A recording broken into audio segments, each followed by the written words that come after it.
பாண்டவ நிர்ஜல ஏகாதசி. நீர் கூட அருந்தாமல் இந்த ஏகாதசி விரதத்தை கடைபிடிப்பவருக்கு ஆண்டின் 24 ஏகாதசி விரதங்களையும் கடைபிடித்த புண்ணியம் கிடைக்கிறது. இந்த ஏகாதசியின் சிறப்பை கேட்டாலே வைகுந்த பதவி கிடைக்கும் என்பது நிச்சயம் என்கிறது தர்மசாஸ்திரம். நிர்ஜல ஏகாதசியை பற்றி கேட்பவருக்கு சூரிய கிரகணத்தில் வரும் அமாவாசை திதியில் ஸ்ரார்த்தம் செய்த பலன் கிட்டும். ஏகாதசி திதியில் தண்ணீர் தானம் செய்பவர்கள் 1 கோடி தங்கம் தானம் செய்த பலன் பெறுகிறார்கள்.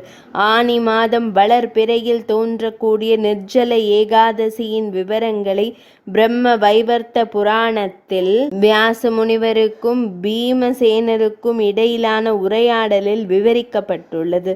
ஏகாதசி திதி விஷ்ணுமூர்த்திக்கு மிகவும் உகந்த திதியாகும். ஆனி மாதத்தில் வரும் வளர்பிறை ஏகாதசி அன்று நீர் கூட அருந்தாமல் விரதம் இருக்க வேண்டும். அதனாலேயே அது நிர்ஜலா ஏகாதசி எனப்படுகிறது. அது பீம ஏகாதசி என்றும் போற்றப்படுகிறது. ஏகாதசி என்பது ஓர் புண்ணிய காலம் ஆகும். பரமாத்மாவிற்கு பிரியமான திதி அது. அதை போற்றாத புராணம் இல்லை. பாண்டவர்களில் மூத்தவரான தர்மபுத்திரர் ஒருமுறை வியாசரை தரிசித்த போது அவரை வணங்கி, குருதேவா, துன்பங்கள் பல அவை எப்போது எப்படி மனிதர்களை பாதிக்கும் என்பது யாருக்கும் தெரியாது. கலியுகத்திலோ கேட்கவே வேண்டாம். அடைமழை போல நேரம் காலம் பாராமல் அனைவரையும் படுத்தும். இந்த துன்பங்கள் நீங்கும்படியான ஒரு சுலபமான வழியை கூறுங்கள் என்று வேண்டினார். தர்மபுத்திரா, எல்லா துன்பங்களையும் நீக்கக்கூடியது ஏகாதசி விரதம் மட்டுமே. ஏகாதசி அன்று உபவாசம் இருந்து பெருமானை பூஜிப்பதை தவிர சுலபமான வழி வேறெதுவும் இல்லை. சகலவிதமான சாஸ்திரங்களும் இதைத்தான் கூறுகின்றன என்று பதில் கூறினார் வியாசர். குருவே, ஏகாதசி விரதம் மிகவும் முக்கியமாக கடைபிடிக்க வேண்டிய விரதம் என்கிறார்கள். அன்னை குந்தி தேவி, அண்ணன் யுதிஷ்டிரர், திரௌபதி, அர்ஜுனன், நகுலன், சகாதேவன் என எல்லோரும் தவறாமல் ஏகாதசி விரதத்தை கடைபிடிக்கிறார்கள். அவர்கள் எல்லோரும் என்னையும் ஏகாதசி விரதம் இருக்க கூறுகிறார்கள். என்னால் செய்யக்கூடியதா அது? ஒருவேளை சாப்பிட்டுவிட்டு அடுத்த வேளை சாப்பிடாமல் இருப்பதே என்னால் இயலாது. என்னை போய் முறையாக உபவாசம் இருந்து ஏகாதசி விரதம் இரு என்றால் நடக்கக்கூடியதா இது? விருகம் எனும் ஒரு தீ என் வயிற்றில் இருக்கிறது. ஏராளமான உணவை போட்டால் ஒழிய என் வயிற்றில் இருக்கும் நெருப்பு அடங்காது. மற்றொரு பிரச்சனை இருக்கிறது. ஏகாதசியும் ஏதோ மாதம் ஒரு முறையோ அல்லது 2-3 மாதங்களுக்கு ஒரு முறையோ வந்தாலும் பரவாயில்லை. அது சரியாக 15 நாட்களுக்கு ஒரு முறை வந்து விடுகிறது. என்னால் அப்படியெல்லாம் அடிக்கடி சாப்பிடாமல் இருக்க முடியாது. போனால் போகிறது என்று வருடத்திற்கு ஒரு நாள் வேண்டுமானால் உபவாசம் இருக்கலாம். அப்படி நான் ஒரு நாள் இருக்கும் விரதத்திற்கு ஓராண்டு விரதம் அனுஷ்டித்த பலன் கிடைக்க வேண்டும். அப்படி ஏதேனும் வழி இருந்தால் கூறி உதவுங்கள் குருதேவா என்று பீமசேனன் அப்பாவியாக கேட்டான்.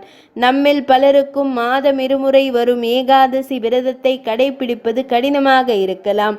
அப்படிப்பட்டவர்களுக்கு இந்த கேள்விக்கான விடையை தெரிந்து கொள்வதில் விருப்பம் இருக்கலாம். வியாசதேவர் பதிலளித்தார். கவலைப்படாதே பீமா, உனக்காகவே அமைந்ததை போல ஒரு ஏகாதசி இருக்கிறது. ஆனி மாதத்தில் வளர்பிறையில் சூரியன் ரிஷபராசி அல்லது மிதுன ராசியில் இருக்கும் போது தோன்றக்கூடிய ஏகாதசி நிர்ஜல ஏகாதசி என்று அழைக்கப்படுகிறது. இந்த ஏகாதசியில் ஒருவர் நீரும் கூட அருந்தாமல் முழு உண்ணாவிரதம் மேற்கொள்ள வேண்டும். அதனாலேயே அது நிர்ஜலா ஏகாதசி எனப்படுகிறது. அந்த ஏகாதசி விரதத்தை நீ கடைபிடி என வழிகாட்டினார் வியாச முனிவர். வியாசர் இப்படி கூறியதும் பீமன் திடுக்கிட்டான். என்ன, நீர் கூட அருந்தக்கூடாதா? ஆமாம் பீமா, ஜலம் என்றால் நீர், நிர்ஜலம் என்றால் நீர் கூட இல்லாமல் என்று பொருள். ஆனால் யோசித்துப்பார். இந்த ஒரு நாள் விரதத்தை கடைபிடிப்பதன் மூலம் நீ ஓராண்டு முழுவதும் ஏகாதசி விரதம் மேற்கொண்ட பலனை எளிமையாக பெறலாம். அதன் பின் உன் இஷ்டம் என்றார் வியாச முனிவர். உணவு உண்ணாமல் இருப்பதே கடினம், அதில் நீரையும் துறக்க வேண்டுமா? பீமன் யோசித்தான். ஆனாலும் இது நல்ல யோசனையாக இருந்தது. பீமசேனன் குருவின் வாக்கை வேத வாக்காக கொண்டு இந்த விரதத்தை மேற்கொள்ள முடிவு செய்தான். அவ்வாறே நிர்ஜலா ஏகாதசி விரதத்தையும் முடித்தான். அதனால் அவனுக்கு புண்ணிய பலன்கள் நிரம்ப கிடைத்தன. பீமனே உணவை விட்டு உபவாசித்த ஏகாதசி என்பதால் அந்த ஏகாதசிக்கு பீம ஏகாதசி என்றும் பாண்டவ ஏகாதசி என்றும் பெயர் உண்டானது. துன்பங்கள் அனைத்தையும் போக்கும் ஏகாதசி அது. நிர்ஜல ஏகாதசி விரத பலன். நிர்ஜல ஏகாதசி விரதம் இருந்தால் மற்றைய ஏகாதசி விரதம் இருந்த பலன் உண்டு. புண்ணிய நதிகளில் நீராடிய பலனும் பலவிதமான தானங்களை அளித்த பலனும் இந்த ஏகாதசி விரதத்தின் மூலம் கிடைக்கும். வாழ்வில் வளமும் செல்வமும் பெருகும். பிறவி பிணி நீங்கும். ஒரு பிராமணனை கொன்ற பாபம், தொடர்ந்து பொய் கூறிய பாபம், மது அருந்திய பாபம், தன் குருவை மதிக்காமல் ஏளனம் செய்த பாபம், இவற்றிலிருந்து விடுபடலாம். இந்த ஏகாதசி விரதம் இருப்போர் தங்கள் பாபத்திலிருந்து விடுபடுவார்கள். அவர்களின் 100 தலைமுறைக்கான மூதாதையர்களும் தங்கள் பாப சுமையிலிருந்து விடுபடுவார்கள். மேலும் அவர்களது இறப்பிற்கு பின் அவர்களை அழைத்துச் செல்ல யமதூதர்கள் வரமாட்டார்கள். மாறாக விஷ்ணு தூதர்கள் வருவார்கள். அந்த ஆன்மா விஷ்ணுவின் திருப்பாதத்தை அடையும். நிர்ஜல ஏகாதசியை பற்றி கேட்பவருக்கு சூரிய கிரகணத்தில் வரும் அமாவாசை திதியில் ஸ்ரார்த்தம் செய்த பலன் கிட்டும். நிர்ஜல ஏகாதசியில் தண்ணீர் தானம் செய்பவர்கள் 1 கோடி தங்கம் தானம் செய்த பலன் பெறுகிறார்கள். இந்த ஏகாதசியின் சிறப்பை கேட்டாலே வைகுந்த பதவி கிடைக்கும் என்பது நிச்சயம் என்கிறது தர்ம சாஸ்திரம். அத்தகைய அற்புதமான ஏகாதசி திருநாளான இன்று நாள் முழுவதும் உபவாசம் இருக்க முடிந்தவர்கள் உபவாசம் செய்தும், முடியாதவர்கள் முழு அரிசியால் ஆன உணவை தவிர்த்தும் விரதமிருந்து பகவான் விஷ்ணுவை வழிபடலாம். நாள் முழுவதும் நாராயண நாமமோ அல்லது ராம நாமமோ சொல்லி ஜபம் செய்யலாம். இதன் மூலம் நம் துன்பங்கள் அனைத்தும் நீங்கி இன்பங்கள் பெருகும்.